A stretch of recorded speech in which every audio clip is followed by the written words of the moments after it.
Hola amigos. ¿Pueden ver? ¿Está bien? Ok. Yo voy a hablar en inglés. Y gracias a Alejandro. Voy a hablar en inglés. Muchas gracias, Alejandro.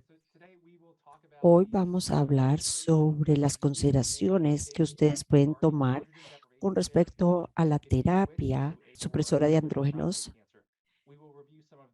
para el cáncer de próstata. Vamos a revisar algunas opciones de tratamiento para ver la eficacia y vamos a hacer lo mismo para la terapia de depravación, de ADT por sus siglas en inglés de ahora en adelante. Las definiciones de los grupos de riesgos que vamos a discutir en las siguientes diapositivas están acá y vamos a hablar en detalle sobre las recomendaciones para radiación y hormonas. Y como resumen de lo que ustedes van a ver, vamos a hablar del uso, la observación versus la terapia de radiación, la ADT, que se define generalmente como a un tratamiento de 5 a 6 meses o cuando es corta o larga de 18 a 36 meses o las diferentes consideraciones sobre este tema. Comencemos a hablar a la enfermedad de riesgo bajo a intermedio. El estudio PROTECT estableció la eficacia y toxicidad de la radioterapia, cirugía y la vigilancia para muchos de estos pacientes. Este estudio incluyó 16,000 pacientes, la mayoría de ellos con cáncer detectado, la mayoría con un PSA de 4. Así que la mayoría estaban en el subgrupo de riesgo bajo, favorable, intermedio. Este estudio mostró que los pacientes que estuvieron en el brazo de vigilancia activa, el 50% fueron tratados 10 años. Hubo más progresión de la enfermedad ligeramente y metástasis con el régimen de vigilancia activa, pero la tasa de la mortalidad a 10 años fue menos del 1% para todos los pacientes del estudio. El uso de hipofraccionamiento moderado versus el convencional, o sea, la mayoría de los pacientes recibieron hipofraccionamiento moderado, si no extremo, lo cual les voy a mostrar en un minuto. Estos son los estudios más recientes que se han mostrado en el mundo para el uso de hipofraccionamiento moderado. Lo que ustedes pueden ver es algo muy similar, resultados similares en términos de supervivencia y fallas y tasas similares o muy similares de toxicidad gastrointestinal y geniturinaria. ¿Qué pasa con el uso de terapia de radiación corporal estereotáctica o Savior? Bueno, aquí tenemos un metaanálisis del doctor Spratz publicado en el 2019 y ven que la mayoría de los pacientes tienen un control bioquímico después de 10 años y en general la toxicidad urinaria y en los intestinos vuelve a la línea base en los 2 años en estos pacientes. De manera similar, nuestro grupo hizo un metaanálisis comparando ultrafraccionamiento con fraccionamiento moderado y convencional y podemos ver que las toxicidades fueron muy similares. Entonces, ¿cuál es la logística de la terapia de radiación corporal estereotáctica? En la era de COVID, una de las consideraciones fue retrasar el tratamiento y, con ADT cuando era necesario, hacer una resonancia y poner fiduciales o un espaciador. Vamos a hablar de los costos, de las implicaciones de costos de esto próximamente. Esta revisión con la radiación estereotáctica, en la era del COVID tuvimos unos regímenes de fraccionamiento y de las logísticas con las agendas aquí. En general, el tratamiento se da un día sí, un día no, o 2 3 veces por la semana, pero no diariamente. ¿Qué pasa con los costos de la radioterapia? El costo varía por país. En Estados Unidos, el SBRT es alrededor de $10,000, pero en Canadá es solamente $1,000. Globalmente, en general, el costo es fijo para la consulta inicial, para la planeación del tratamiento y aumenta con el número de fracciones utilizadas debido a que se aumenta el número de personal y de tiempo. La mayoría de las diferencias en costos entre los esquemas de fraccionamiento vienen de la entrega del tratamiento. Aquí tenemos un análisis del grupo del doctor Kishan. Ustedes saben, es uno de los colaboradores con el doctor Spratt, que tiene el consorcio SCRAP, y ya hemos visto estos datos. Vamos a ver más incluso en las próximas diapositivas. Y aquí pueden ver que el costo de planeación de la física, de los dispositivos para tratamiento y del manejo, la administración, es bajo, similar entre los tratamientos convencionales, hipofraccionados y ultrafraccionados, pero empieza a subir especialmente para la terapia fraccionada debido al número de personas, del tiempo involucrados. Entonces, hay muy pocos estudios que comparan diferentes formas de eh, guía con imágenes. Puede ser con una tomografía, un CONBIM es único, con o sin fiduciales. La CONBIM sin fiduciales es probablemente la manera más económica y puede recomendarse para todas las pacientes de hipofraccionamiento y para algunos casos de SBRT.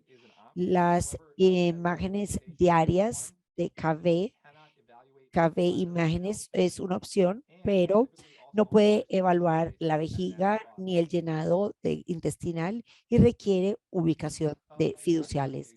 El uso de un espaciador rectal para el cáncer de próstata es controversial. Recientemente se hizo un estudio publicado en JAMA Oncology, que es un estudio de no inferioridad de toxicidad aguda que incluía pacientes con enfermedad T1 y T2, principalmente de riesgo mediano y bajo, y se aleatorizaron a ponerse o no ponerles un espaciador.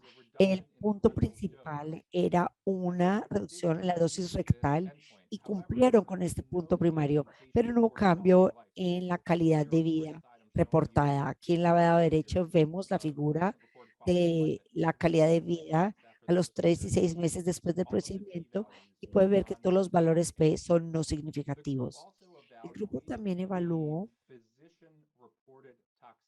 la toxicidad reportada por el médico con la escala RTOG y pueden ver que hubo un poquito más de pacientes en el grupo sin espaciador con mayor tasa de toxicidad calificada por el médico, pero algunos médicos pueden decir, miren, si bien la calidad de vida, esas métricas son muy similares, entonces vale la pena poner un espaciador.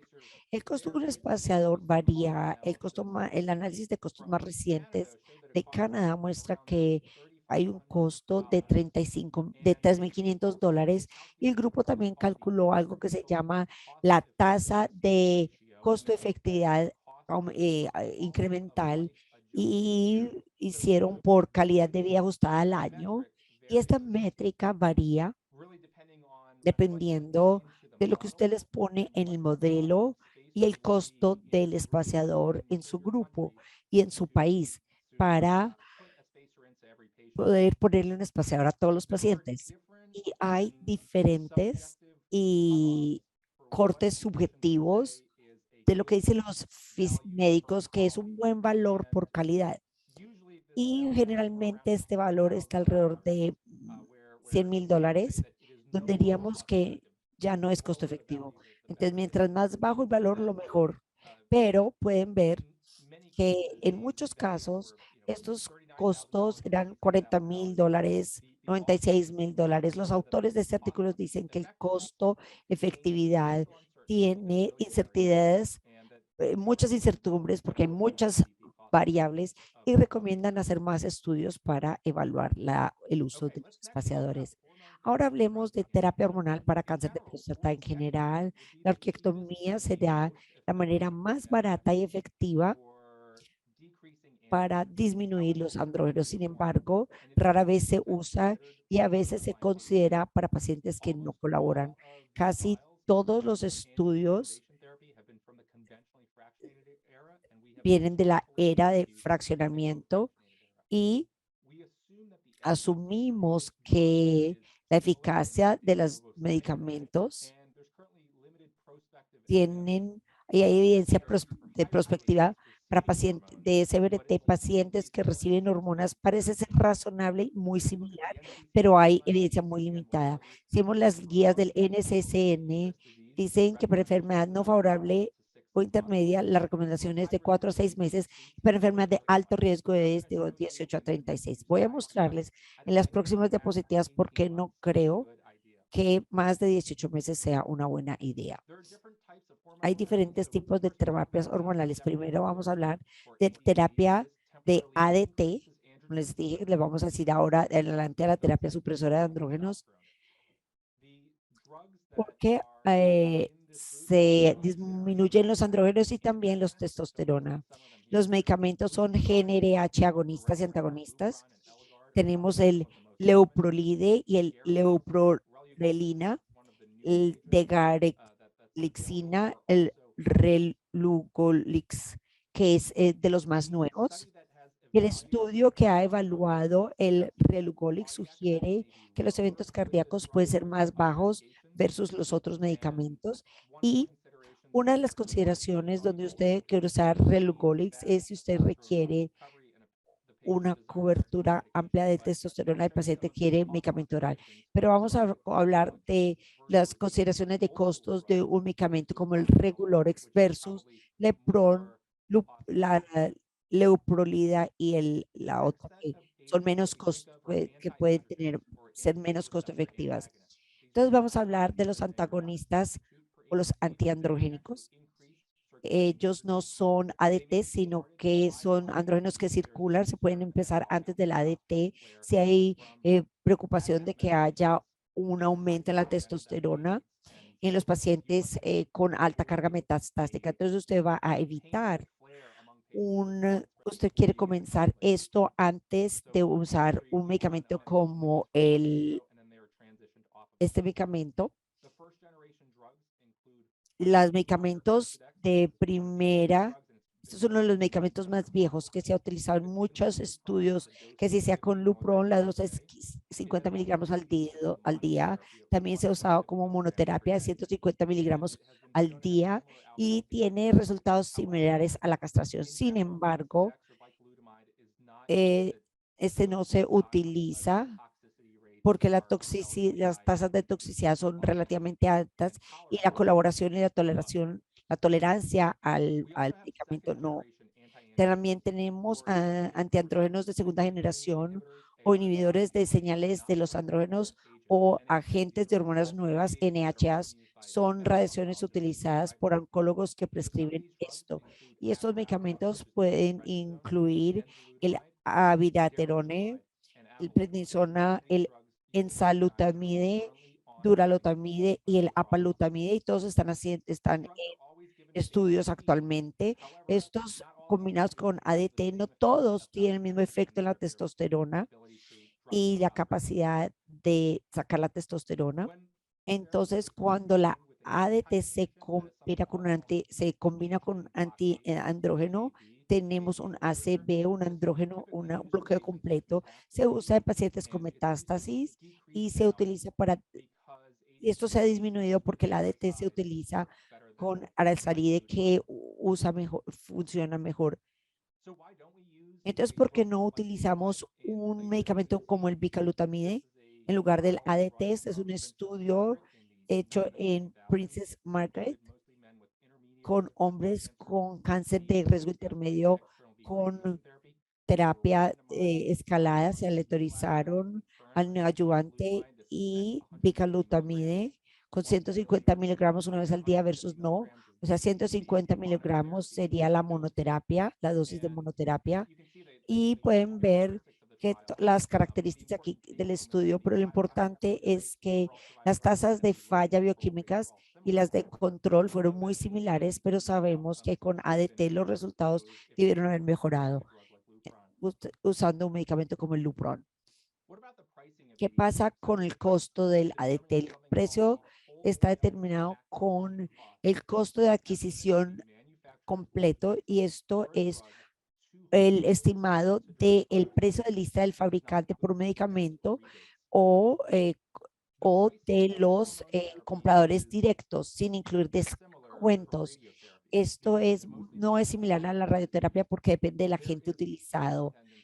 Hay una dependencia en la duración de la terapia, pero no hay dependencia en el personal y el precio también puede ser variable en la práctica y en el contrato negociado que tienen los pagadores o los descuentos que pueden tener por medicamentos o una tasa por servicio. At home with a home nurse or a home Es aide. más barato en todo caso tener estos medicamentos en casa que se los suministre una enfermera que en el hospital. Aquí les voy a mostrar estos costos de adquisición para estos medicamentos ADT frecuentes. Leuprolide y el leuprolinine son muy similares. Uno es intramuscular, otro subcutáneo. Aquí les muestro el costo para 3 meses, 6 meses. Ven que es de 6,000 versus $12,000 en Estados Unidos. Eligard de entre 1,600 y 3,000 dosis, dependiendo de la dosis.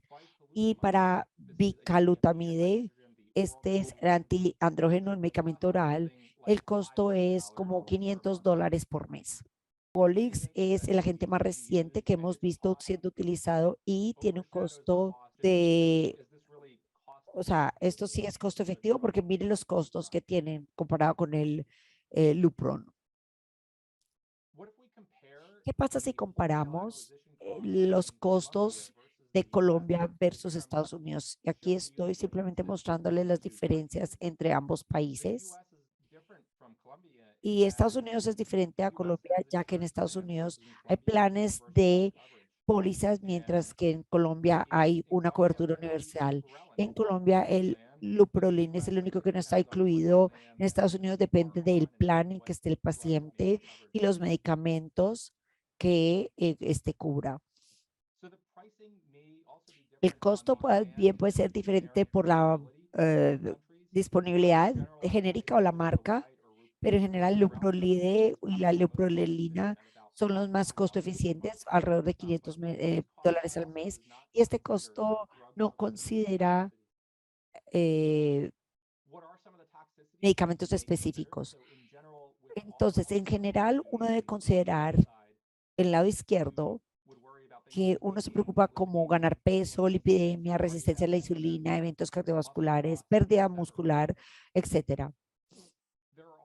Hay también medicamentos con ciertas toxicidades. El bicalutamide, la mayor preocupación es hepatotoxicidad, diarrea y ginecomastia.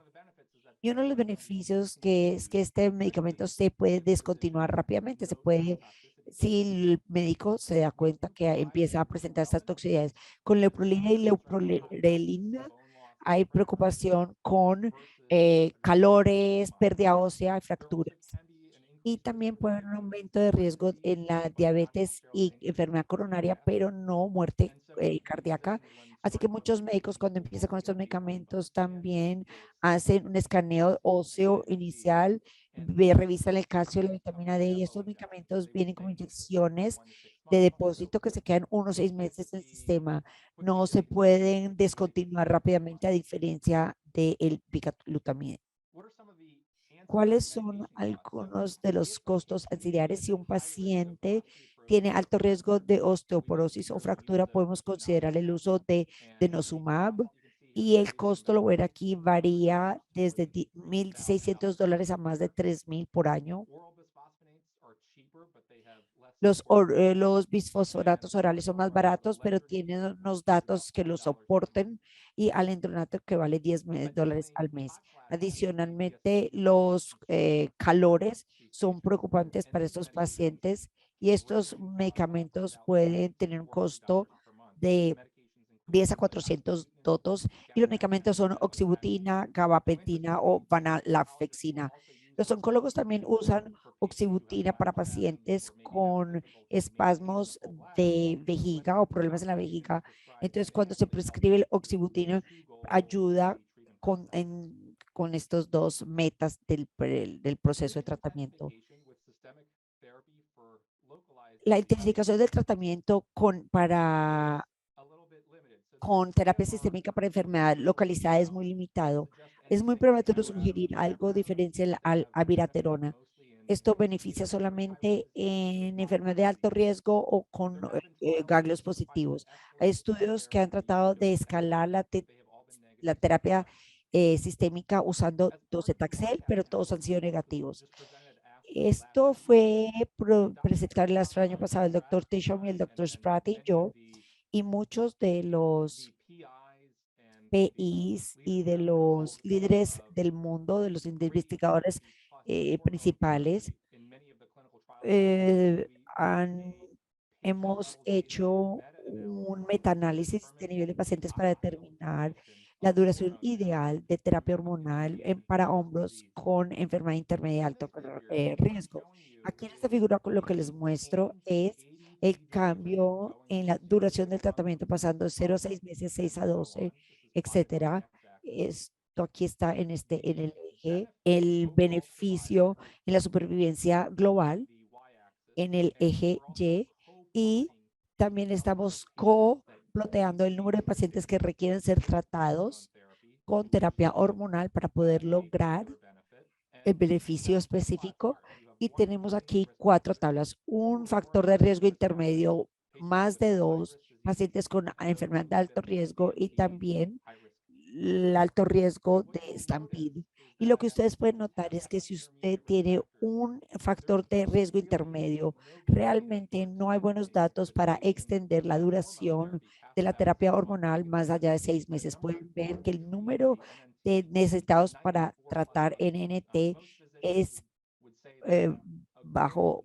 Para un buen número sería 20 o menos. La mayoría de los médicos recomiendan un tratamiento si es 20 o menos. Y aún así hay un área gris, pero si es como 100 o más, como ven aquí, no vale la pena. Para hombres con 2 o más factores intermedios, ven que la línea está más baja y el número necesitados de tratar ha disminuido. Entonces, lo interesante en esos pacientes, y esto es para enfermedad de intermedia no favorable, tenemos varios estudios que evalúan el uso de un clasificador genómico para escalar o desescalar el uso de terapia hormonal. Para los pacientes de alto riesgo, esto está en abajo a la izquierda, generalmente hay un beneficio limitado de extender la terapia hormonal más de 18 meses. Y les voy a mostrar en la próxima diapositiva más datos sobre esto. Finalmente, para los de alto riesgo Stampede, por estos pacientes ven que hay un beneficio en muchos de los pacientes pues, que van más allá de 18 meses. El número que se necesita tratar es bajo, pero sabemos que estos pacientes necesitan tratamiento, intensificación del tratamiento. Por eso muchos de estos pacientes también son tratados con abiraterona. Si ploteamos todos los estudios incluidos en los esquemas anteriores y vemos la mortalidad con muertes por temas como enfermedad cardiovascular, derrame cerebral. Bueno, lo que quisimos fue tratar de mejorar la mortalidad específica de cáncer de próstata, minimizando las otras, porque sabemos que la terapia hormonal aumenta el riesgo de otras de mortalidades por otras causas cuando se prolonga el tratamiento. Eso es lo que hemos visto en nuestros estudios. Si nos pasamos de 18 meses, las mortalidades por otras causas siguen aumentando, pero hay un allanamiento en la mortalidad específica por cáncer de próstata. El siguiente grupo son pacientes con enfermedad regional o enfermedades ganglios positivos. Esto es una población no muy estudiada históricamente. Sabemos del estudio Method que los pacientes con nódulos patológicos, la única opción fue terapia hormonal de por vida. Y esto generalmente ha sido descontinuado en la mayoría de las prácticas porque terapia hormonal de por vida tiene un impacto muy detrimental en la calidad de vida del paciente. Las guías actualmente para enfermedad con ganglios positivos es tratar pacientes con radioterapia y ADT más abiraterona más prednisona. Y entonces las recomendaciones son muy similares a la enfermedad de alto riesgo en duración, son alrededor de 18 meses de terapia hormonal. Y si se está usando radioterapia, se debe tratar los nódulos linfáticos pélvicos, porque estos están involucrados. ¿Cómo se tratan? ¿Cuál es la manera más costo efectiva de tratarlos? Bueno, hay dos posibles métodos. Uno es usar un régimen hipofraccionado, 20 a 25 fracciones. Es como el régimen CHIP. Se trata los nódulos a 44 Grays en 20 fracciones y puede ser un imboost en los nódulos hasta 55 Gray en 20 fracciones y luego tratar la próstata a 60 Gray en 20 fracciones. Ese fue el régimen CHIP. La otra consideración es que si usted comienza a estos pacientes en terapia hormonal, después de 2 meses, los nódulos ganglios afectados pueden disminuir de tamaño y serían más fáciles de tratar, entonces no hay que hacerles el boost. Otra opción, esta ha sido explorada en Canadá, es un abordaje de 5 fracciones.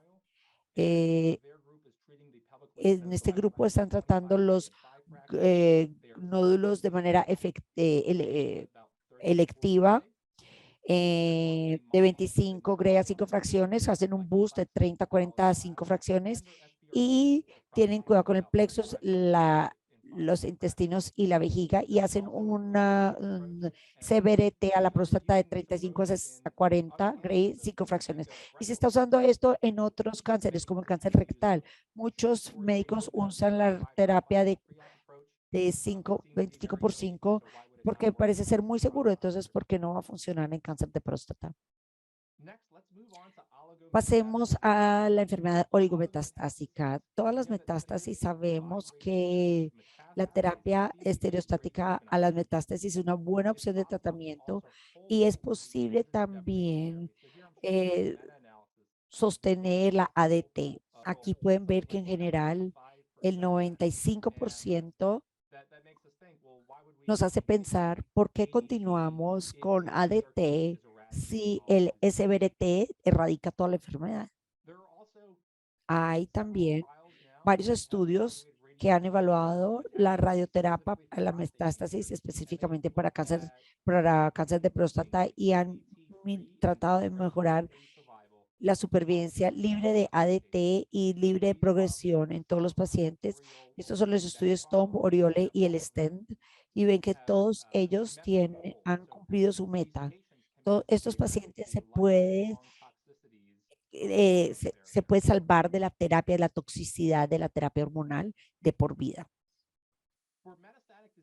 Para enfermedad metastásica, orquiotomía es más económico que todas las otras formas de terapia sistémica, pero rara vez se hace.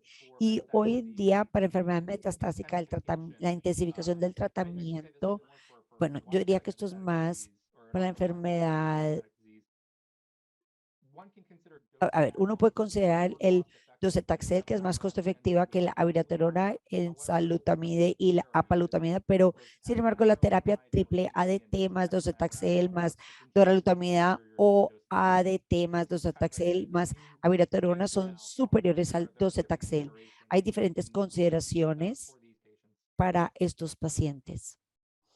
Entonces, ahora hablemos de radiación y ADT post prostatectomía. Si usted sigue las guías del CNNC, estas no han cambiado en los últimos 10, 15 años. Generalmente recomiendan observación versus radiación, más o menos hormonas, y hay recomendaciones limitadas o no hay sólidas para otro tipo de abordaje.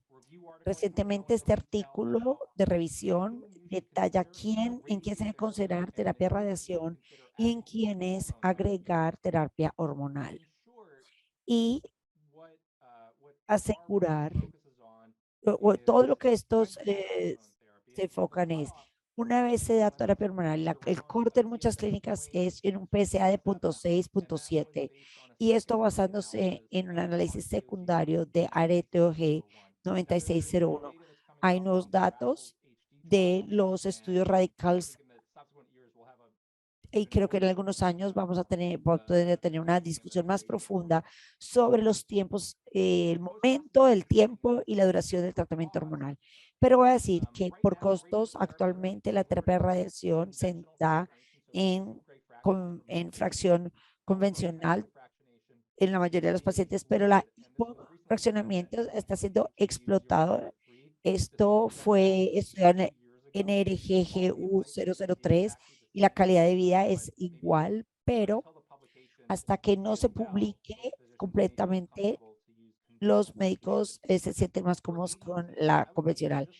Para ADT con serial Lupron, agregaría esto a pacientes de alto riesgo. Si usted quiere solo un número, puede decir, bueno, un PSA de más de 0.5 y considerar hormonas de duración corta. Pero hay otras características en los pacientes que hay que considerar para comenzar el tratamiento hormonal o potencialmente considerar una duración de tratamiento más larga. En conclusión, no recomendamos el uso de terapia de radiación o terapia hormonal para pacientes de bajo riesgo una vez los pacientes tienen una enfermedad favorable o intermedia. Se puede considerar hipofraccionamiento o SBRT, que es la forma de radiación más barata. Un espaciador rectal no muestra cambios en la calidad de vida y hay estudios que se están haciendo en este momento, pero yo diría que el espaciador rectal no es obligatorio, especialmente si genera un costo considerable. No hay que utilizarlo. Si agregarle Lupron y probablemente es la terapia hormonal que vale $500, es la mejor opción. Para intermedio no favorable, es de 4 a 6 meses, para riesgo alto es 18 meses. Voy a evitar el sobreuso de ADT porque aumenta la mortalidad por otras causas y va a obtener un beneficio en la mortalidad por cáncer mínima. Para enfermedad regional o enfermedad con ganglios positivos, tratamos los nódulos linfáticos pélvicos, además de la próstata. Aquí las hormonas son similares, 18 meses, pero agregamos abiraterona y prednisona. Para pacientes con enfermedad oligometastática, la SBRT al primaria, la metástasis sería el tratamiento actual que se utiliza en muchos estudios aleatorizados y se puede considerar hormonas a largo plazo, pero se pueden detener y monitorar el PSA para ver la progresión. Y finalmente, después de una prostatectomía radical, se hace radioterapia solamente en salvación, en casos de salvación, y considerar agregar ADT cuando tienen un PSA de 0.6 o siempre estamos buscando variables que puedan impactar las decisiones de tratamiento actualmente. Queremos evitar el uso del ADT de por vida o único en estos pacientes porque no es curativo y tiene un muy mal efecto en la calidad de vida de estos pacientes. Esta es una tabla donde vemos el resumen y las referencias de esta presentación. Con esto quiero agradecerles por estar aquí hoy y a Alejandro y al equipo de Rades. Gracias, Nicolás. Una gran charla y muy buen resumen. Algunas preguntas y vamos a empezar con ellas. Tenemos un participante, se llama Diego Juárez. Le voy a dar en este momento para que pueda activar su audio y te haga una pregunta en vivo. Adelante, Diego, te estamos escuchando. Hola, buenos días. Gracias. Thank you and congratulations. In patients with En prostate los cancer, pacientes con cáncer de próstata y nódulos pélvicos positivos, tengo dos preguntas.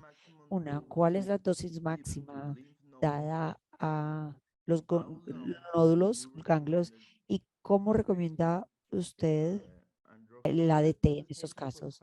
Son pacientes con nódulos positivos, me dijo, ¿cierto? Sí.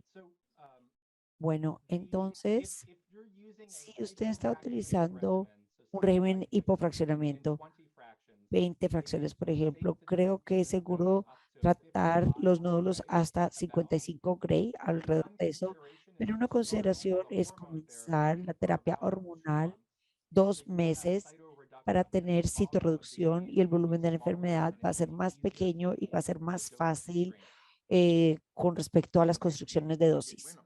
Diego, no hay ningún problema. Tenemos Eh, también traductor en vivo para él en inglés. Pues puedes sí, hablar en español. Adelante, sin problema. lo que pasa es que, por ejemplo, le comento este caso muy puntual. Hombre, 75 años, antígeno prostático de 272, Gleason 8, pero tenía un PET en donde captaba, se lo leo textual, vesícula seminal izquierda con PET con PSMA, claro. Vesícula seminal izquierda con foco hipermetabólico de 5.7 SV y 2 adenopatías en cadena común izquierda, la mayor de 1.8 por 1.6 centímetros con actividad metabólica de 42.3 SV. Como tenía las adenopatías positivas 2 y tenía que tratar el primario más las vesículas seminales, yo decidí dar un tratamiento con fraccionamiento convencional en lugar de dar un hipofraccionamiento porque me daba cierta incertidumbre utilizar un esquema hipofraccionado debido a que el volumen iba a ser más grande debido a las adenopatías pélvicas. Pero alcancé a darle con medio de Halcyon hasta 80 Grays a las adenopatías. El paciente sigue en vigilancia, apenas va a cumplir el año de terminar la radioterapia y eventualmente le voy a pedir un estudio de imagen de control para ver cómo ha respondido al tratamiento. That sounds like a reasonable approach. I think Suena como un abordaje muy razonable. Creo que hay muchos abordajes para estos pacientes. Creo que estás pensando en todas las cosas adecuadas con el PSMA PET y personalizando la dosis basando en el PET y en los órganos que están en riesgo. Diego, muchas gracias por tu pregunta. Tenemos otras preguntas acá en el chat. Vamos a hacerte una de ellas. Nos preguntaban por acá si tú tratarías a los pacientes que empiezan con una elevación del PSA después de cirugía, pero tienen un PET negativo, un PET de PSMA negativo, pero está aumentando el PSA. Y yo quisiera adicionar, hay una pregunta, y es si sabemos que el último trial de hipofraccionamiento del NRG para postprostatectomía era solamente al lecho prostático, pero sí incluirías en algunos casos también los ganglios pélvicos. Adelante, Nicolás. that's a great question. Muy buena pregunta y creo que se centra en pacientes con PSA persistentemente elevado después de cirugía. Y entonces, voy a compartir mi pantalla en un segundo. Hay varias diapositivas que quiero mostrarles a ustedes porque tenemos diferentes consideraciones. Espérenme un segundo. Si leen las guías, no hay consenso en qué hacer en muchos pacientes en postquirúrgicos. La pregunta es, ¿debemos como médicos observarlos, darles terapia de radiación a la plasta, más o menos los nódulos, los ganglios, o debemos o no agregar hormonas? Las guías son las mismas en los últimos 15 años, sin unas guías claras. Nuestro grupo, yo hice una encuesta a 40 médicos, a médicos, cirujanos, radiooncólogos, en sus consideraciones y en la información y datos que concedían. Déjenme compartir mi pantalla. Esto está en línea. ¿Pueden ver ya la pantalla? Sí la podemos ver. So, okay. So I think that we can break these patients Creo down que into podemos dividir estos pacientes en múltiples categorías. Estas son las consideraciones los escáneres y todas las variables que he considerado desde edad, estatus de desempeño, los comorbilidades, grupos de los riesgos, el PSA cuando se ve el paciente en la clínica, los IBF y el PSA. Para los pacientes con un PSA aumentado después de cirugía, para mí generalmente esto implica que hay una enfermedad no diseccionada en algún lugar del cuerpo. Puede ser en la pelvis o puede ser en algún otro lugar del cuerpo y generalmente para mí estos pacientes caben en alguno de estos grupos de las columnas rojas. El PSA, si el PSA está en, si es relativamente bajo, creo que hacer MSA-PAD y si no muestra nada, entonces tratar al paciente con una intención definitiva.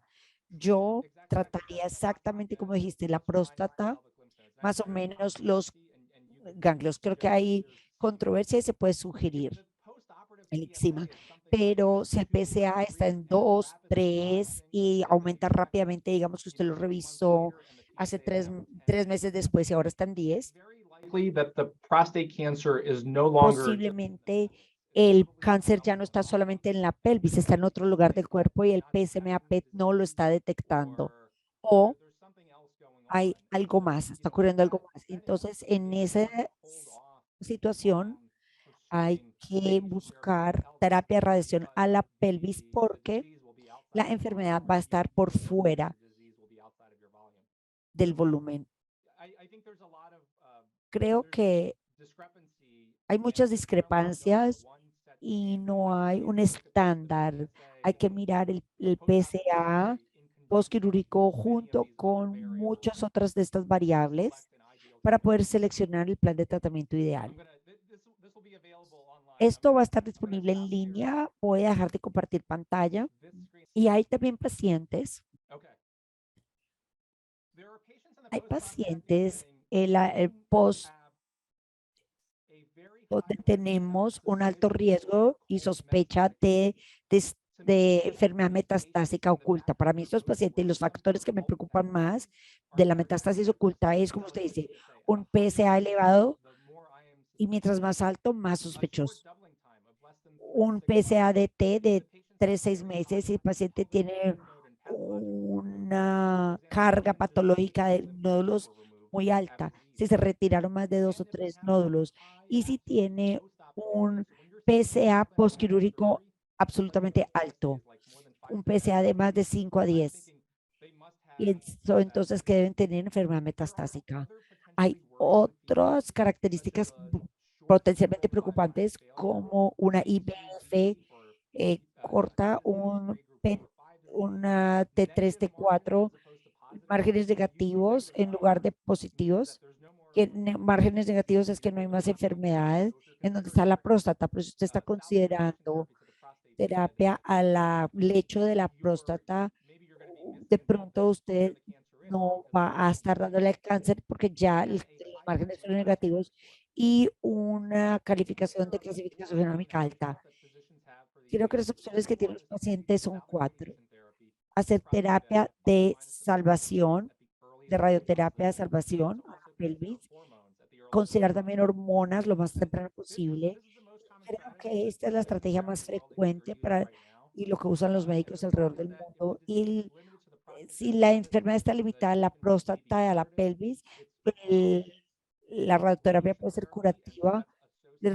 Radioterapia temprana, aunque no tenemos un estudio prospectivo autorizado que soporte o sugiera esto, pero también sabemos que el tratamiento del primario va a mejorar la supervivencia global para pacientes con enfermedad localizada. Así que si hay enfermedad limitada, aún con metástasis, si se irradia, todo se debe mejorar la supervivencia. Creo que algunas de las desventajas de la estrategia es que la mayoría de estos pacientes siguen con progresión a distancia, no sabemos cuáles, y podemos no esperar la radioterapia como curativa o que mejore la supervivencia. Sabemos que tiene toxicidad y puede producir la incontinencia los pacientes pueden estabilizar después de la cirugía en términos de algunos síntomas geniturinarios, pero la radioterapia puede hacerles daño. La ADT puede hacer que el PSA no sea inteligible, pues que no se pueda leer fácilmente. Entonces, las imágenes van a tener van a estar limitadas en su precisión, ya que son dependientes del PSA y el PSA va a ser de menos de 21 por el uso de las hormonas. Otra opción es empezar ya ADT y hacer la terapia radiación de salvación más adelante. Las hormonas van a ser un puente hasta que mejore la incontinencia y luego se hace la terapia, la radiación de salvación. Las desventajas son similares a las anteriores, pero el paciente va a poder mejorar su continencia, su incontinencia. Comenzar radioterapia ahora y esperar las hormonas. Creo que el beneficio va a ser que si la recurrencia está en el lecho de la próstata o en la pelvis, puede ser curativo y usted puede evitar la toxicidad de las hormonas y usted también va a tener un PSA inteligente, pues que se puede monitorear. Si el PSA no disminuye, entonces usted puede tomar una decisión de iniciar hormonas o hacer un PSA PET scan, lo que pero lo malo es que basado en muchos estudios, sabemos que la mayoría de las fallas en esos pacientes van a ser distantes y no locales. La radiación no va a ser curativa y solo va a agregar toxicidad. Estos son diferentes escenarios, diferentes opciones para diferentes pacientes, pero yo diría que ninguna estrategia va a beneficiar a todos los pacientes. No es una terapia única. Bueno, también podemos hacer un monitoreo del aumento del PSA y revisar otra vez el PSMA PET.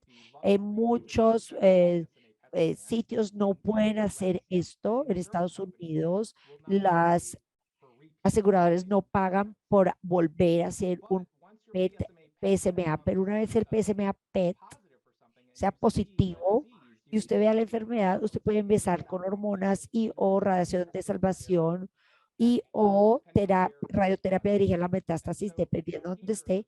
Y aquí el beneficio es la ubicación, la carga de la enfermedad va a ser mejor caracterizada y se puede personalizar la estrategia y salvar al paciente de la terapia hormonal, de la toxicidad de la terapia hormonal y de la radioterapia de salvación.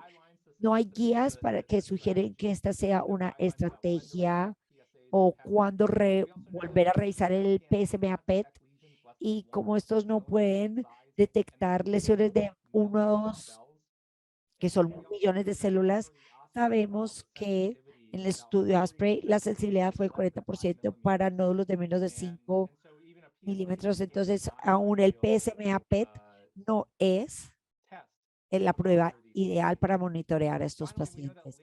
Finalmente, sabemos que la terapia de salvación tardía se asocia con peores resultados que la terapia de salvación temprana y puede ser por el desarrollo de enfermedad metastásica. Su pregunta entonces es excelente y es la punta del